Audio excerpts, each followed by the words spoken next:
ए भौजी का हो काहे ऐसा उदास होके बैठल बड़ू हो? अरे का कहिए देवर बबुआ रउआ भैया आज कितने दिन से बाहर चल गईले। ई होली के लहार चलता आ वहाँ के तनको नइखे बुझात, तनको मेहरारू के दर्द नइखे समझ में आवत कि हमार मेहरारू कैसे होई। हम का करिए देवर बाबू? छोड़ा भैया न बाहर बाड़न, हम घरवा हई न। उ त बात बटले बाहो। एगो हमार बात सुनो न भौजी। सुन तारू बोला। हमारी भौजी हो का हो? हमारी भौजी हो काहे कइलू बैठल मनवा थो।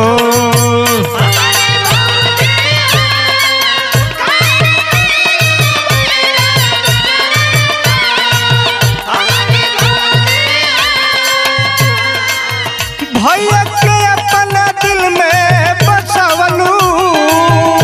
ई तो सही कहत हो। भैया के अपना दिल में बसवलू, हमके नजरिया के खोर हमारी भौजी हो। ऐसा मत बोलो। बैठल मनवा थोर हमारी भौजी हो।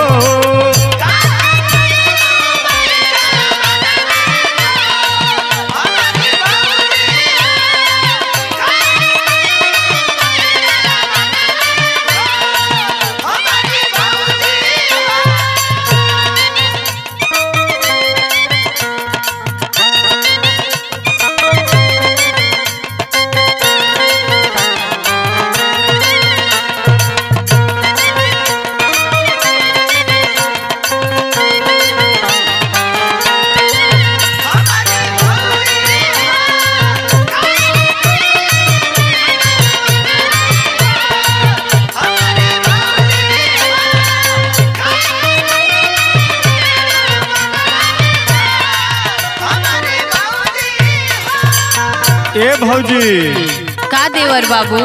भैया नहीं खनते फागुन के महीना में का चिंता कैले बड़ू देवर बाणे सनु।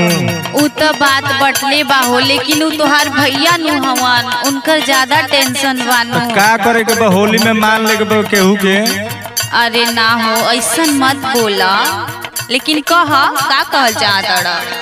मधुमास मादक मस्त महीना होई बुना तनिको बोर हो।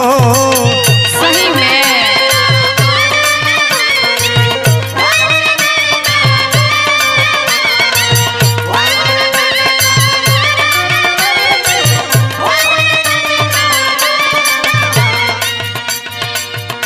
ए भौजी सुनो तरु।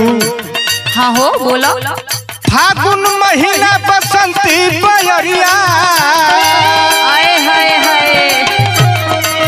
फागुन महीना बसंती बयरिया रस से भरल पोरे पोर हमारी भौजी। हाँ हो हमारी भौजी हो काहे कइलू बैठल मनवा थोर हमारी भौजी हो।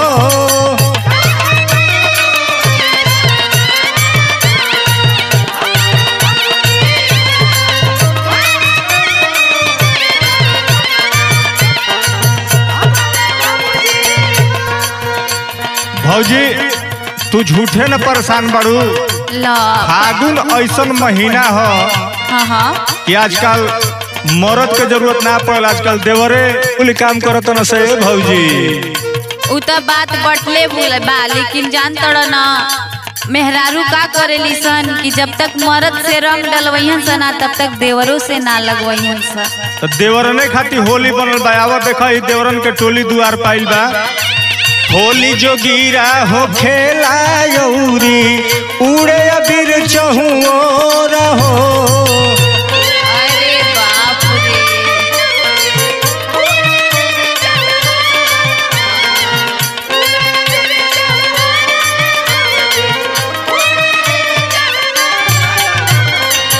ए भौजी और सुनो, चोली चुनर लहंगा में डाला। हो?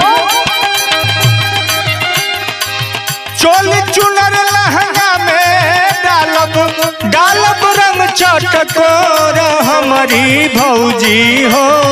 बोला हमारी भौजी हो काहे कइलू बैठल मनवा थोर हमारी भौजी हो।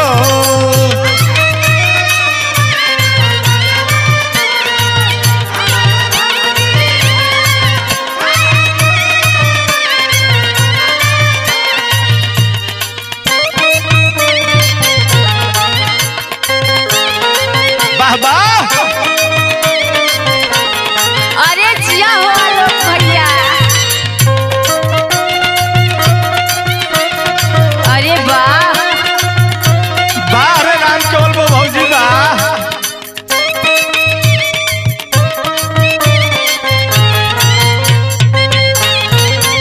ये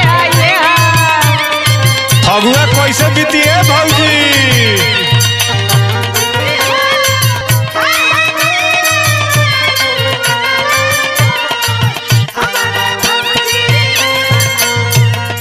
ए भौजी बोला बाबू। कहने कि भैया से हम निमने तरीका से लगाई काहे परेशान बड़ू तू? सही में? हाँ कैसे हो? हंसी के डालब हंसा के डालब सझिया सबेर हो। ई बात बा।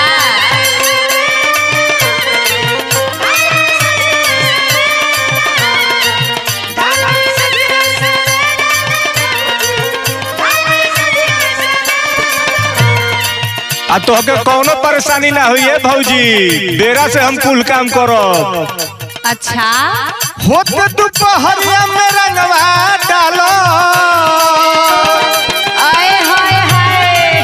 होते दोपहरिया में रंगवा डालब अबिरिया लगाई बोया बेर हमारी भौजी हो। अरे बोला देवर हमारी भौजी हो काहे कइलू बैठल मनवा थोर हमारी भौजी हो।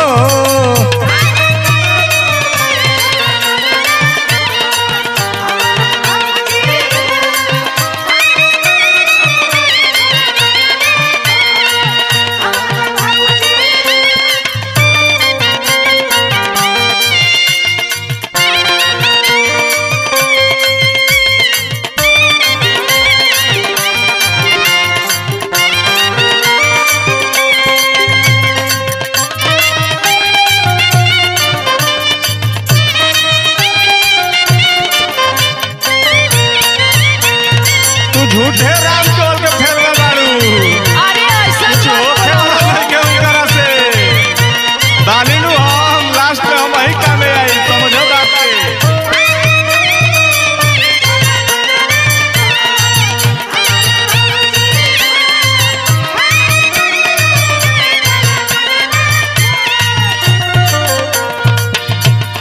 ए भौजी देखा हम ढेर ना कह तारा से कुछ। हाँ हाँ बस लास्ट बात कहत नहीं यही में तुम्हें समझ जा। कहा कहा। हंसी के बोला गले से लगा के करी दही अरवा लसोर हो। अरे वाह देवर बाबू।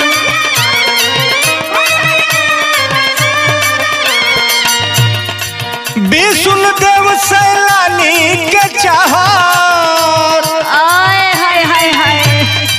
विष्णु देव सैलानी के चाहत रवि चरवा के कोर हमारी भौजी हो। हमारी भौजी हो काहे कइलू बैठल मनवा थोर हमारी भौजी हो।